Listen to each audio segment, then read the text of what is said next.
Assalamualaikum warahmatullahi wabarakatuh. Bertemu kembali di ruang Parents Talk Kafis TV. Kali ini Bunda Daya sebagai host akan mengundang seorang bintang tamu nih untuk diajak ngobrol ya. Obrolannya sesuai dengan nama program kita, Parents Talk, nggak jauh-jauh tentang parents, orang tua ya. Nah, tema kali ini terkait bagaimana sih manajemen emosi dalam mendidik anak ya. Nah, sahabat Parents Talk di mana saja berada, ya saya perkenalkan Bunda Sri. Assalamualaikum Bu Sri. Waalaikumsalam. Ya. Bagaimana kabarnya nih? Alhamdulillah sehat. Alhamdulillah ya. Jadi sobat Parents Talk, Bunda Sri adalah seorang ibu dari 2 anak ya. Dan kita akan ngobrol nih dengan beliau kesan dan pesan serta pengalaman beliau seputar pengasuhan anak dengan pendekatan manajemen emosi ya. Bu Sri, gimana? Emosinya udah aman ya hari ini ya? Ya, ini bicara tentang emosi nih Bu Sri. Jadi sebenarnya kan kita juga nggak bisa lepas dari yang namanya emosi ya. Iya, nah, kadang emosi itu bukan hanya marah-marah saja, tapi juga kadang ada sedih di sana, ada juga takut, khawatir ya, dan lain-lain gitu. Jadi ini saya pengen tahu nih dari Bu Sri ya. Sebelum Bunda nih mendampingi anak-anak ya, bagaimana sih awalnya Bunda memanajemen emosi Bunda nih? Boleh cerita dulu deh. Baik, Bu. Jadi kan perasaan atau emosi itu kita semua punya ya. Pasti. Jadi sekarang tergantung bagaimana kita manage-nya gitu kan. Iya. Jadi ketika kita sebagai orang tua, bagaimana kita harus bisa memanage atau mengelola emosi kita. Iya. Khususnya itu di hadapan anak gitu ya, Bu. Jadi karena kita sebagai orang tua ini kan sebagai contoh ya, Bun.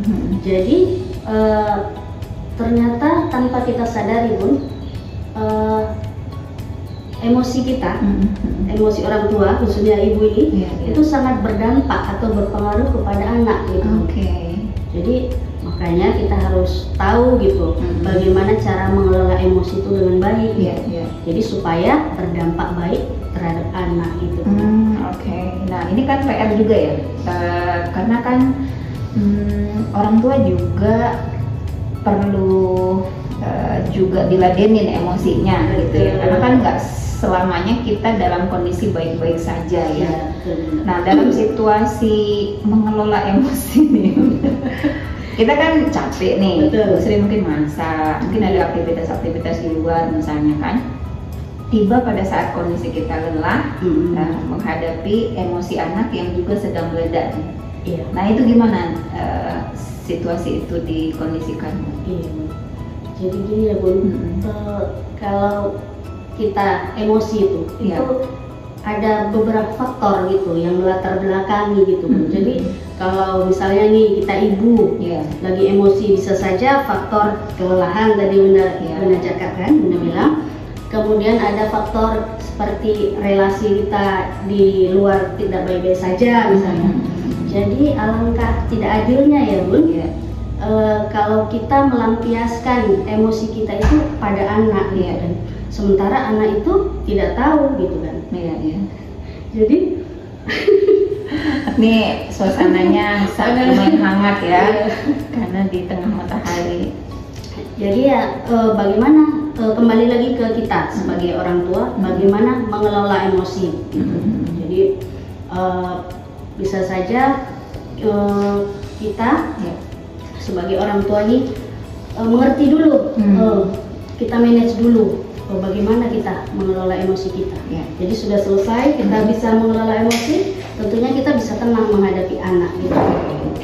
Jadi kan ada yang bilang Bun, kalau ibu tenang, suami tenang, anak 3 kali lipat lebih tenang. Luar biasa. Jadi itu juga harus ngecek ya Bun ya. Itu juga kalau ibu bahagia Bun, suami bahagia, anak 3 kali lipat lebih bahagia. Jadi nih teorinya memang kayak sederhana ya, tapi Betul. mungkin prakteknya butuh apa ya, jam terbang juga ya Bu Sri ya. Nah ini terkait dengan prioritas tadi saya iya sih setuju dengan Bu Sri juga ya sobat Parent Stop, bahwa harus menempatkan ini emosi ini atau ini masalah saya atau masalah anak nih gitu ya. Jadi kalau dapat emosi dari luar tiba-tiba ketemu anak nggak adil ya. Emosi itu kebawa ke anak gitu ya. Nah ini kan kita tidak sendiri mengasuh anak, ada pasangan pastinya. Nah ini mengetes atau mengecek emosi pasangan juga sesuatu yang harus dimanage juga gitu ya. Walaupun tadi Bunda Sri bilang kalau ibu bahagia, suami juga bahagia, anak juga berlipat bahagia. Tapi kan punya PR nih, bagaimana manajemen emosinya Bu Sri itu nyambung sama manajemen emosi suami nih. Itu gimana? Itu Bunda itu perlunya namanya komunikasi, Bu. Jadi ketika kita komunikasi efektif terhadap pasangan, tentunya itu akan mempermudah kita juga dalam mengelola emosi kita. Misalnya saya lagi capek nih Bunda, saya langsung mengutarakan ke pasangan misalnya, Bunda lagi capek nih. Nah kemudian pasangan bisa ngerti kan, Bunda istirahat misalnya gitu kan. Nah nanti misalnya pengasuhan dialihkan ke suami misalnya, nah begitu. Jadi berbagi peran bisa juga. Ini suaminya baik hati berarti ya. Kalau kita bilang ayah, Bunda lagi lelah nih, lah saya juga lelah nih gitu. Alhamdulillah itu pun komunikasi ya, pentingnya komunikasi. Dan sejauh ini dalam mengelola emosi saya justru belajar dari pasangan ya Bunda. Ketika saya maksudnya tidak stabil emosinya, kadang pasangan justru lebih meredam begitu, atau mengambil alih, mengerti berarti Bunda lagi capek misalnya, lelah gitu, jadi lebih mengambil peran lah gitu ya. Tadi lah pun komunikasi ya. Berarti ini walaupun dia simpel, sederhana, tapi dalam dampaknya ya. Nah, berarti ini harus kompakan dulu manajemen emosi antara Bunda sama ayah, baru nanti akan kebentuk pula ya manajemen emosinya untuk anak-anak. Nah, ini melatihkan. Nah, karena kan namanya anak ya Bunda, minta apa kan pengen cepet. Bunda pengen minum, Bunda pengen mainan misalnya. Itu kan kalau tidak dipenuhi, sebagian besar anak itu kan langsung cranky atau tantrum sebagainya gitu. Nah ini bagaimana mengelola agar mereka mau bersabar, mau tidak langsung ada apa yang diminta gitu. Tentunya itu butuh proses ya Bunda, langsung anak itu mengerti. Kayak di fase anak saya yang pertama seperti Bang Sangke. Bang Sangke 11 tahun. Tentunya udah ngerti ya Bang, ketika dia meminta sesuatu. Kemudian kita hanya komunikasi. Misalnya kita belum ada, sebentar ya nak, misalnya kita kasih waktu, dia akan mengerti. Berbeda kita dengan adiknya Bun, memperlakukan dengan adiknya yang ketika ingin harus gitu kan Bun. Itu jadi ini juga jadi di situ saya bekerja sama dengan maksudnya pasangan ayah Manda. Nah dia lebih mendengar apa kata ayah. Nah seperti itu Bun. Jadi kalau ketika emosi si adik ini sedang meledak, nah itu diambil peran sama ayah begitu. Jadi akan berbeda dia ininya Bun. Gitu. Jadi bagi peran tadi di situ ya. Keren ya Bun ya. Karena memang ya anak laki biasanya dekatnya ke ibu ya. Kalau perempuan dekatnya ke ayah ya. Maka disitulah menjadi penyeimbang dari keduanya ya. Nah ini anak kalau masih dalam pengasuhan kita, oke lah kita bisa mengkondisikan seperti itu. Ada fase di mana anak sudah mulai sekolah, dia ketemu sama temen dong, temen dekat, temen kebanyakan juga masyarakat, mungkin keluarga, sepupu dan lain sebagainya gitu. Nah ini kan kalau sudah di luar circle ayah bunda, tentu kan ada emosi-emosi baru nih yang kebentuk pastinya, atau yang mereka lihat gitu. Ini bagaimana lagi nih PR-nya Bu? Iya. Jadi Bun, lagi-lagi komunikasi itu perlu ya. Jadi saya dan pasangan memang menerapkan yang namanya komunikasi dengan anak. Jadi setiap apapun yang dilakukan anak di luar, ketika pulang ke rumah dia akan cerita apa yang dia alami dulu. Nah, jadi peran kami di situ sebagai orang tua, misalnya dia ada masalah misalnya dengan teman, kami memberikan solusi gitu, ataupun bagaimana cara dia untuk survive gitu Bun. Nah, gitu. Jadi dia bercerita apa yang dialami dia di sekolah dengan temannya, permainan gitu, dia cerita biasa. Nah, jadi seperti itu kami biasakan. Itu bisa cerita ketika makan bersama. Biasa itu sarapan yang sering, misalnya sarapan, ngobrol, dan makan malam. Itu selalu biasa. Dan kalau anak laki-laki paling senang itu Bun kalau ngobrol sambil makan. Itu dia poinnya. Paling senang dia diajak ngobrol sambil makan, itu akan keluar semua apa yang dialami dia seharian. Nah, itu dia akan cerita. Nah, di situ kita gali ya, dan kita bisa nasihati, bisa kita di situ itu poin itu kita bisa masuk untuk menasihati apa yang kira-kira harus dilakukan anak kita. Jadi kita juga harus bisa membaca momentum yang cocok ya. Jadi komunikasi nggak cukup juga ya, harus milih momen yang tepat ya. Jadi kalau pas momennya masuk, enak banget ya. Enak banget. Satu lagi Bun, sebelum tidur. Nah, itu memang yang waktu yang sangat bagus ya. Dia bisa cerita apa aja itu kalau sebelum tidur. Itu juga dengan adiknya Bun. Sama mereka sebelum tidur biasa cerita apa yang dialaminya. Nah, ini ketika kita menggali cerita mereka bersama teman, bersama guru, dan kita kuatkan kembali sebelum menyambut hari berikutnya ketemu dengan orang-orang di sekitar gitu ya. Nah, pernah nggak Bun ada case yang mungkin melanggar atau berbeda dari konsep yang sudah disepakati di rumah gitu, dan bagaimana nih menyikapi perbedaan tersebut? Iya Bun, pernah suatu ketika ada semacam beda dibilang dari keluarga, maksudnya kebiasaan keluarga seperti ini di sekolah berbeda. Nah, itu sebenarnya kurangnya komunikasi. Seharusnya kan antara orang tua dengan guru itu saling bersinergi ya Bun. Betul. Jadi ketika ada case itu saya langsung gerak cepat gitu Bun, langsung bertemu dengan gurunya, dan tentunya komunikasi itulah Bun kami bangun dan kami selaraskan lagi dan alhamdulillah jadi ada klarifikasi. Betul.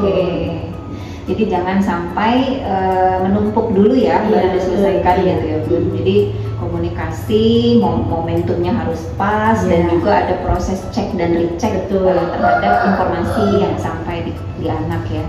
Menarik Bun, karena gini, permasalahan sebagian besar orang tua adalah nih, apalagi dia udah mau mulai masuk masa sekolah nih. Kadang-kadang kan dia lebih mendengar guru tuh.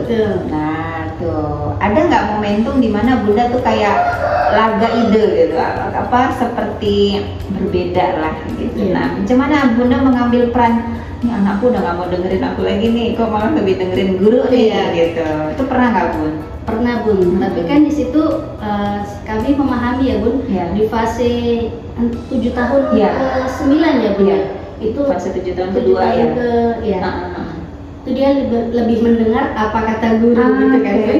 Jadi kalau 0 sampai 7 apa kata ayah ibu gitu. Jadi kami memahami, dan memang selagi apa kata guru itu selaras dengan kami, itu nggak masalah gitu bagi kami. Dan selama ini memang lebih dengar kata guru ketika sholat tanpa disuruh ayah bunda. Ketika kata Pak Saiful, kalau disebut nama gurunya, kata Pak Saiful harus sholat, tinggal ini gitu kan. Jadi dia lebih luar biasa ya. Selagi itu baik, kami nggak ini. Jadi karena yang penting kita kan mitra juga ya, betul. Sama pendidik dan guru di sekolah gitu ya. Nah sobat Parents Talk ya, luar biasa nih obrolannya ya. Kita akan tanya-tanya lagi Bu Sri ya terkait tentang manajemen emosi nih ya. Nah tapi kita penasaran juga ya Parents Talk ya, bagaimana situasi ketika meledak. Pernah nggak meledak pada satu titik yang semua pada crash gitu Bun? Oke. Nah, menyiasatinya gimana tuh? Iya Bun, ketika ini kan emosi ini kita sendiri yang merasakan Bun. Okay. Emosi itu kan sifatnya spontan ya Bun. Jadi itu ada stimulus dengan apa Bun? Reaksi. Jadi kan di situ ada jedanya gitu kan. Okay. Nah, jadi setiap kita itu punya kebebasan untuk memilih apa yang harus kita lakukan di jeda itu gitu. Jadi ketika kita merasa nih udah seperti meledak ini Bun, yang pertama harus kita lakukan ya seperti ala Rasulullah ya, ketika kita marah saat kita berdiri, kita pindah posisi ya Bun, duduk. Ya duduk. Kemudian ketika kita marah saat kita duduk, kita boleh rebahan gitu. Istighfar ya Bun ya. Nah seperti itu. Kemudian atur nafas Bun, kita tahan 2 hari.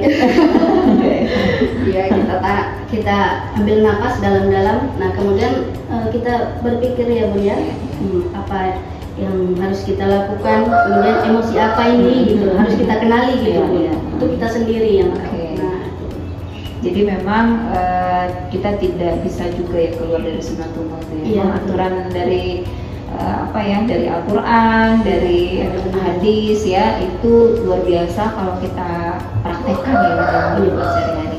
Baik, sahabat Parents Talk ya, luar biasa nih obrolan dengan Bu Sri ya, ibu dari 2 anak ya, Bang Sangke dan panggilannya Kak Mutia ya. Nah, Parents Talk ya, obrolan kita tentang emosi ya, walaupun sedikit tapi kalau dipraktekin silahkan bisa menjadi inspirasi bagi ayah bunda, bagi sobat Parents Talk di mana saja berada. Dan tentu saja sebelum diakhiri kita minta satu pesan dulu dari Bu Sri. Apa nih pesan penutup nih di obrolan kita bagi sahabat Parents Talk?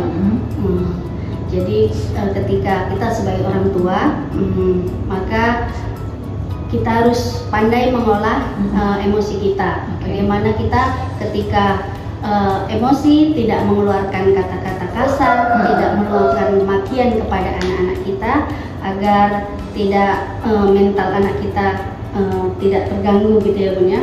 Dan kondisi mental anak kita tetap terjaga begitu. Masya Allah, luar biasa. Mau tepuk tangan, ngajak tepuk tangan penonton gimana ya. Baik, sobat Parents Talk, terima kasih nih ya kita ucapkan untuk Bu Sri yang sudah mau berbagi tips sederhana tapi efektif ya. Silahkan dipakai dalam kehidupan sehari-hari. Mudah-mudahan bermanfaat dan tentu saja membawa kebahagiaan untuk berdirinya atau tegaknya sebuah peradaban ya. Baik, sahabat Parents Talk, masih banyak lagi ya bintang tamu yang berikutnya. Tunggu terus program Parents Talk kita di Kafis TV. Mudah-mudahan terus memberikan manfaat ya, dan tentu saja siapa saja boleh menjadikannya sebagai inspirasi untuk kehidupannya masing-masing. Saya Bunda Daya sebagai host. Terima kasih sudah menyimak program ini. Mohon maaf bila ada penyampaian saya dan Bu Sri yang tidak tepat ya. Sampai jumpa di Parents Talk berikutnya. Assalamualaikum warahmatullahi wabarakatuh. Terima kasih Bu Sri.